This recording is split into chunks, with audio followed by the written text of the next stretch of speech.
Well, hey, that's not a bad income to spend some time showing somebody and helping. So it's actually a self-help video. That's right. Isn't it? Yeah. I mean, it's just. Hey, that's what Joe's videos are mainly about, trying to help people save money for their how-to projects and repairs around the house. Don't you know that by now, Jim? That's right. That's how-to. How-to. How you gonna get to? How you gonna know to? Yeah. How you gonna how to do something when you have a video that's produced step by step? Yep. And that's a how-to. And eliminate, and you have to hire somebody to come in, and quite frankly nowadays sometimes you can't trust people coming in. I'm not to say there's some dishonest people out there that take advantage of the elderly come in and work, but you know, it's hard sometimes. If you're going to do it, just do it yourself. You can do it. Well, some people may not be able to afford all that too. Times are tough nowadays, and maybe they just barely have enough money for the material. Exactly. And then that way, if you have the time, why not do it yourself? Yeah, because this little project could have been done during the weekends and after hours, after work and stuff. Yeah. You know? Mm-hmm. Yeah, you don't have to be in a big hurry. Yeah. But if you're in the kitchen area, you want to get your kitchen back together. Yeah. In a reasonable amount of time if you're living in it and using it, or maybe just go out to dinner that night. It's a little more tedious because, as you saw before, if you've been watching my series, we have to put stuff over the counters and down on the floor and different things and clean up after each day's work so that you can have your kitchen back to normal and then bring all your stuff back out. So, you know, in that case, you've got quite a bit more time cleaning up and setting up each day. Yeah.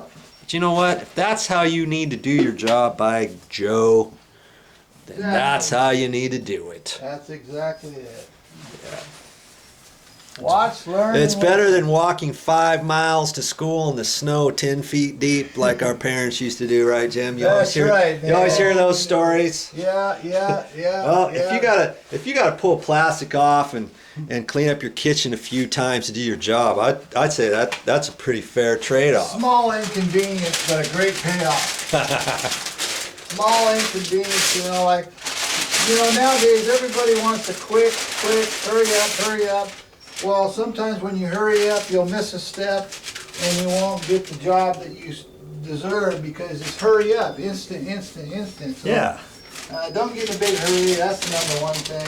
And see, this is something, if you take your time on it, you don't have to be as fast as Jim here. You can spend a few more minutes on it because you're not going to be exactly as good as Jim is, right? But you can still get your walls to look like this when you're done, and you've done it yourself, and it looks great. That's right. Make sure you do all the proper steps and have good lighting like we do here. You know, get yourself a utility right, and you know, you can get things done right too. I mean, there's no reason why you can't have a nice finished job. Yeah, see, here's Jim's lights. He's got a double construction light, halogen lights there, and I've got just the single one here going on. Okay?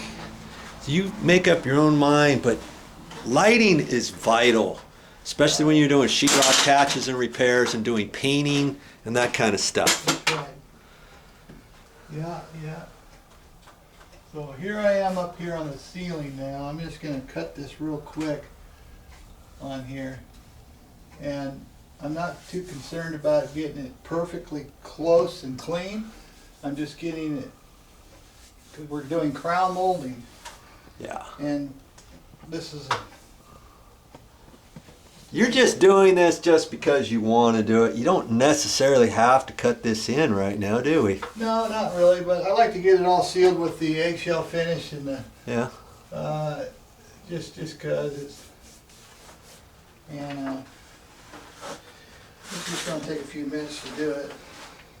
And we're just going to come right around the whole edge. And by the time I get this cut in, I'm going to go start on the walls and get a final rollout on our final coverage of the eggshell antique white against the ceiling here for the walls to be completed. And then what I'm going to do is strip off the paper around the windows, and I'll make sure that everything's cleaned up around those areas.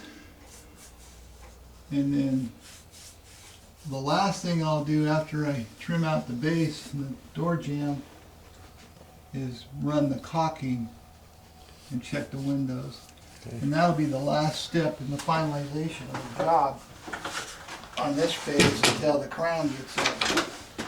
Not everybody does crown because it's a little expensive, but it's going to look nice in here. And that's why we're doing just a quick cut in. Normally if there was no crown, I'd cut it in with a little bit better brush to get it more uniform. But being this is just all going to be covered, so I'm just painting this just to... You mean I'm gonna have to do another video with you, another day, another and project to see how to do the cut in? I'm afraid so, sir, and Would- possibly another lunch. Would that? Yeah, probably. I see how it is. You get what you negotiate, right?